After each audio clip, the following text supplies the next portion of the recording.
Hi, I'm Christy McDonald, and here's what's coming up on One Detroit. The North American International Auto Show is moving to next fall. The impact with NAIAS head Rod Alberts. Plus, newsroom diversity and making sure more journalists of color are decision makers in coverage. Then, Election 2020 and zeroing in on Oakland County voters. And Detroit Jazz City, the history of jazz here and the impact felt today. It is all coming up on One Detroit. From Delta Faucets to Behr Paint, Masco Corporation is proud to deliver products that enhance the way consumers all over the world experience and enjoy their living spaces. Masco, serving Michigan communities since 1929. Support for this program provided by the Cynthia and Etzel Ford Fund for Journalism at Detroit Public TV. The Kresge Foundation. Community Foundation for Southeast Michigan.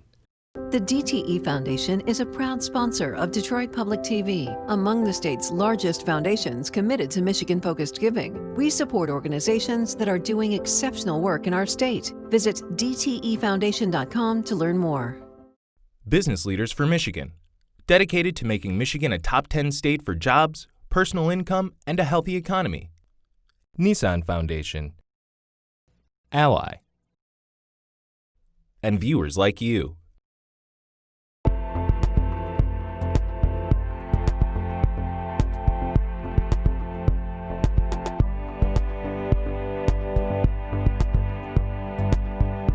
Hi there and welcome to One Detroit. I'm Christy McDonald. So glad that you're joining me. I hope you're having a good week. Well, we are less than a month away from the 2020 election.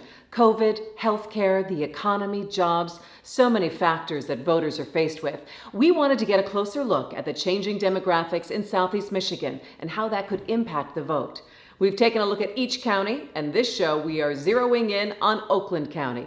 Also coming up on the show, expanding the diversity of newsroom staff. It's a special report from Stephen Henderson and American Black Journal. And then Nolan Finley catches up with Rod Alberts, the executive director of the North American International Auto Show. They talk about the show impact moving to September 2021. And we'll wrap it up with the impact of Detroit's jazz legacy on musicians today. It is all ahead on One Detroit. But we are starting off with a closer look at a rapidly changing Oakland County this election. Oakland County was a Republican stronghold in presidential elections up until the mid-90s, when the county flipped, voting for Bill Clinton in 1996, and continued voting for Democratic presidents in the next 5 elections. Before we get into how this county started trending blue and what that could mean for the 2020 election, let's understand the folks who call Oakland County home. For the figures, we searched the census, found data from Oakland County, and returned to Metro Detroit stats guru Kurt Metzger. Oakland County is wealthy and well-educated. The median income in Oakland County is $80,000. That's $23,000 more than a typical Michigan household. The county has a large manufacturing and technology base, making it a landing spot for the well-educated. Oakland County has always been higher educated. Just over 47% of the population has at least a bachelor's degree. That's a population 25 and over. And Macomb County, it's only 25%. Oakland County continues to grow in diversity. Oakland County has also benefited from immigration as well, but Oakland County tends to get more educated, higher income. Oakland County has a very large Asian population, primarily Asian Indian, Pakistani, Chinese, Japanese, but a much higher income population as well. From 2010 to 2018, the Asian population has grown 45%. They live in communities like Troy and Rochester Hills, Novi, and South Lyon. The strength of the technology sector in Oakland County really has attracted a large Asian population. About 14% of the population is African American. Over the years, you had the Jewish population in Detroit moving into Oakland County and then moving to the Northwest, and then African Americans kind of following that same pattern. One unique majority African American community in Oakland County is Lathrop Village. What I've found interesting is it's a city majority African American with a median income higher than the national average. There are 130 of those communities across the country. Lathrop Village is the only one in Michigan. Diversity dwindles as you head to the northern end of Oakland County. It starts to get pretty white when you start to get to Clarkston and Davison and Lake Orion and those areas.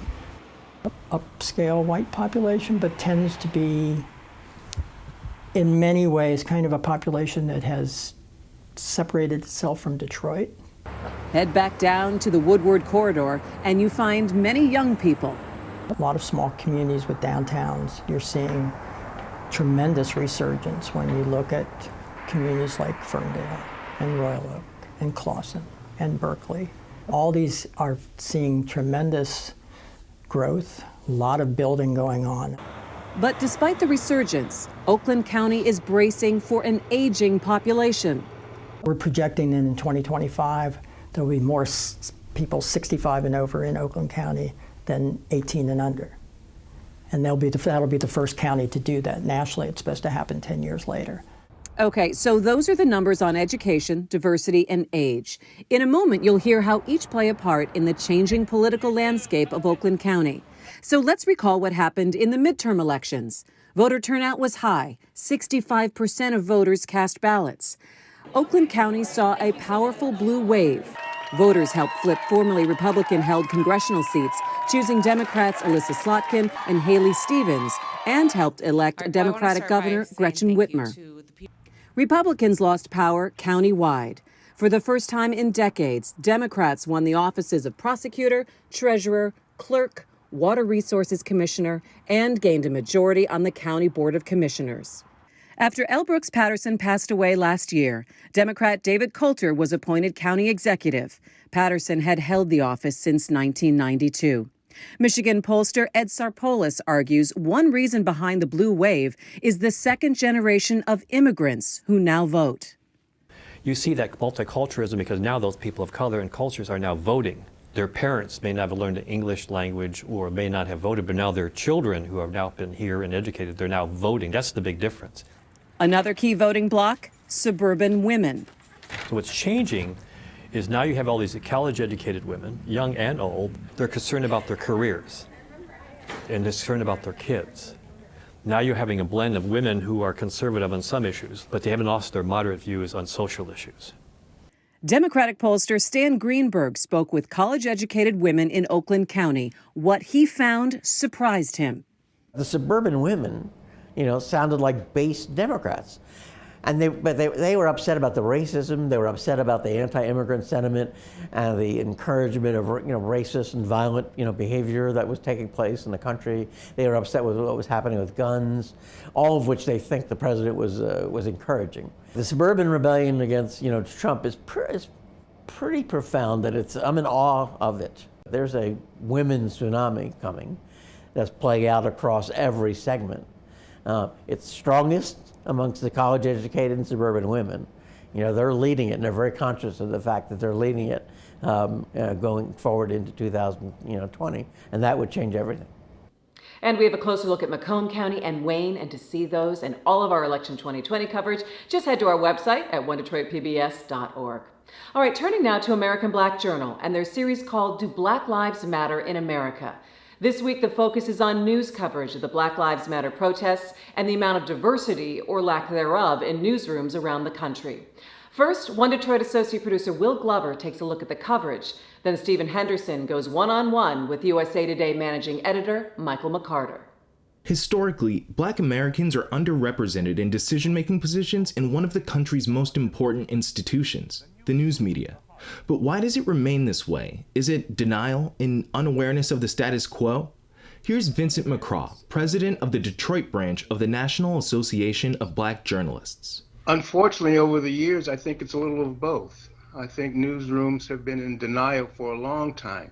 And now when we see the culmination of these events just this year with the pandemic, the protests,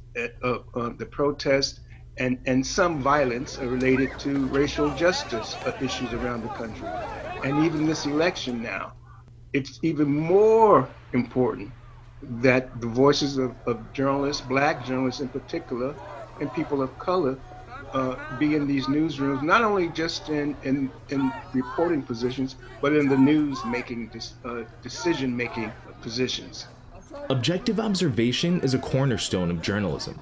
If newsroom directors don't understand or acknowledge that if all observers are the same and thus what they consider to be objective is the same, then this can lead to incomplete stories or coverage that may miss the point entirely. Many are starting to understand. Many do understand and have understood for a long time, but then they lose their way. What they all should be looking for and understanding is that we as Black journalists and journalists of color, the life experiences, the lived experiences that they bring to a newsroom, the way they see a community, the way they cover a community. And it doesn't mean that there's, and that's not to suggest that they'll cover it any different than any journalist would cover a community. But when you bring your lived experiences to the job, then you have your, there's a different eye. There's a different, you see something that a white journalist is not going to see. That difference in life experience can be seen in moments like when CNN reporter Omar Jimenez is arrested live on air.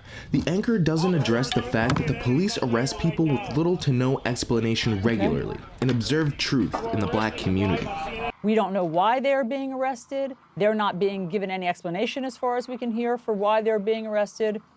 We don't know why they're being handcuffed. Or when senior writer for The Root, Michael Harriot, was arrested. They're asking if he's media. He says he is. I wasn't the only one who didn't have visible credentials. I wasn't the only one who was filming. The only thing that distinguished me from the other people in that area was that I was Black. And the reason that Michael and the other they weren't surprised is because it's a part of their lived experience. Either in their own private lives, it may not have been them who's been arrested or harassed by police, but someone close to them, some relative. And frankly, many of us, particularly many of us Black men, have been pulled over by the police for something. A new survey from the Knight Foundation and Gallup shows 79% of Americans feel news organizations should increase diversity among their staffs to better reflect the makeup of the U.S. population. I spoke with Michael McCarter, a managing editor at the USA Today Network, about the role of diversity, standards, and ethics in the media. So this is a pretty challenging time to be a Black journalist in America. Not that there's an unchallenging time to be a Black journalist in America, but this is a particularly challenging time. But it's also a challenging time for newsrooms and the people who inhabit newsrooms, whether they be Black or white, to make decisions about how to cover African Americans, African American issues, things like police brutality and systemic racism. I want to start with just your reaction to the way that American media is handling this moment. Well, I don't want to paint anything with a broad brush, but I will say, because everybody's handling things in their own way, just depending on what corner of the country you're in. I will say that I am actually rather impressed that it has received the attention that it has, because there have been times previously where any issue like this would get tamped down simply because it got zero coverage or very minimal coverage. Now, could I say that everything has been handled fairly?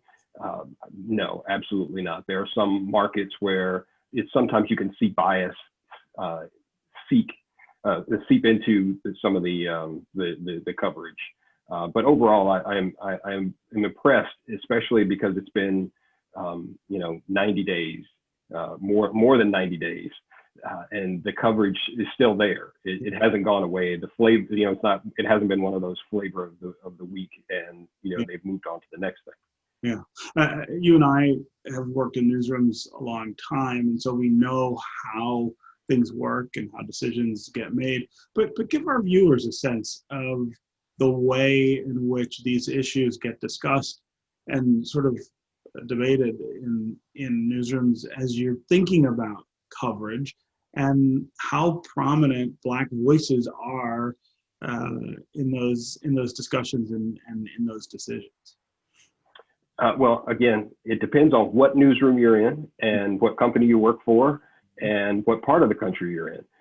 Because if you are fortunate enough to have a newsroom that has diversity, and it's not just diversity in the room, but you have diversity in leadership ranks and decision-making ranks, you can have more thoughtful conversations about how to approach the storytelling of these issues of today. And you can also have very thoughtful and considerate conversations about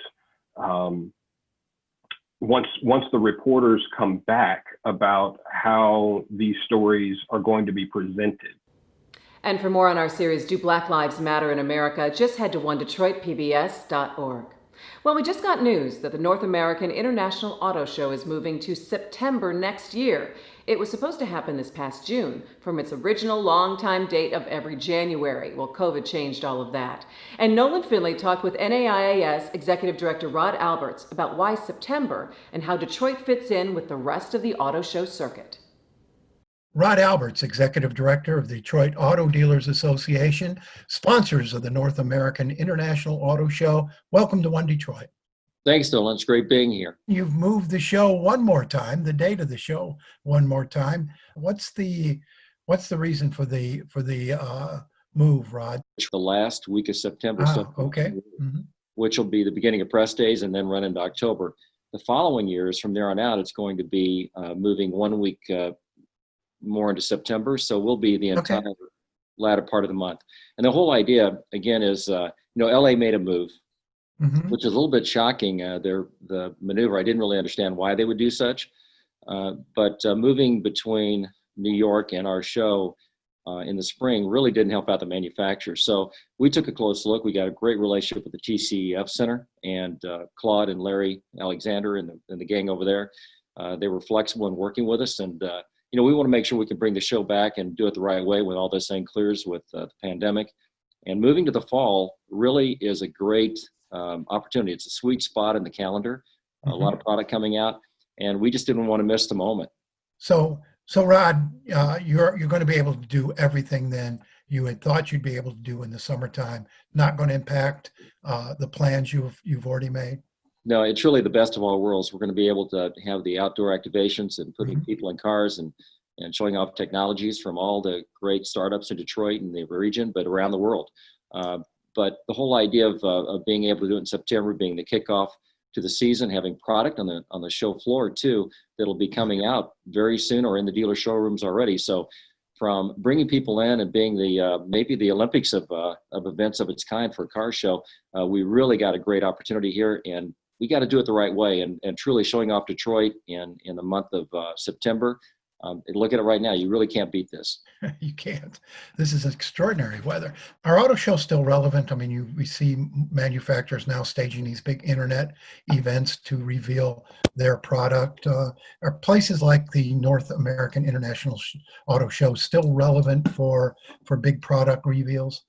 They are. There's two parts to this. One is the fact that you got the major auto shows that have reveals that are spread out during the year. That's why we moved ours to September. There was too much going on in the spring with New York and LA and Chicago right before that.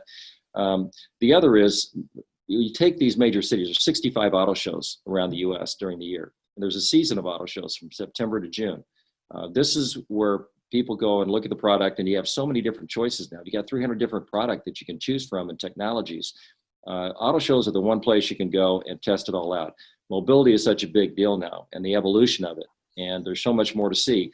I do have to say though, auto shows have to evolve because you can't keep doing it the same way over and over again and keep people coming, and the investment's big for the manufacturer. So you really have to find a way to evolve your show to make it good for your region, your city, and make it good for the manufacturer. And you had been moving toward a mobility show. At least a portion of the auto show was devoted to mobility and that emerging technology. Is that still where you're headed? It is. If you take a look at all the different directions that manufacturers and technology is going now, flying cars, and what's it going to be in 5 or 10 years? And even the choices of the way you power your car, with electric or hydrogen or whatever it may be. These choices are going to be more abundant in the coming years. So where else better than an auto show to check it out? But people want to test it out. I mean, given the fact we had ride and drives inside and the quiet cars, that was all new when you have cars that really don't make a lot of sound. These are all things in safety and all the protocols that go along with the new product and technologies. We want to be part of that. That's the evolution of shows. And from our dealer association, we just have to make sure we're on top of that game. So by the time the show opens this time next year, it'll be almost 3 years between auto shows. What does that do to sort of the continuity of planning, staffing, your relationships with your vendors, et cetera? We're staying in touch with all of our partners along the way. Now, I have to say, 2.5 years is a long time between shows, but I believe, too, there's going to be pent-up need for that. People have been in their houses and not been able to get out, and, your leases are coming up, and, you need a new car, you need a way to get around. I think it's going to be a pent-up desire for people to get out and take all this in. And if we do it in the right atmosphere, in the party gathering and festival spirit, and engaging people with the product, it's going to be come out with a big bang. We're very excited about the September month, and I have no concerns about the delay. And finally, Detroit Jazz City is the new documentary about the history of jazz seen right here on Detroit Public Television. Its legacy is felt in the city today and is a constant inspiration for musicians. Jazz is kind of like a small community, subculture type thing. Everybody knows the progress of in the development of the young folks. We always, this particular genre always kept up with young people, because the energy always comes from young people and the ideas, although the knowledge is from the older folks. There's rigor in the community education school here. The rigor is that there's expectations that you will learn the music, that you will execute. And you don't realize it till you go other places, how blessed it is to be working in Detroit. The level of musicianship is just strong here in Detroit. I mean, not only the level of musicianship, but the knowledge of the songs. I mean, you can call a song and everybody knows it, and knows the right changes. There's traditions that are very African-centered, like respecting your elders.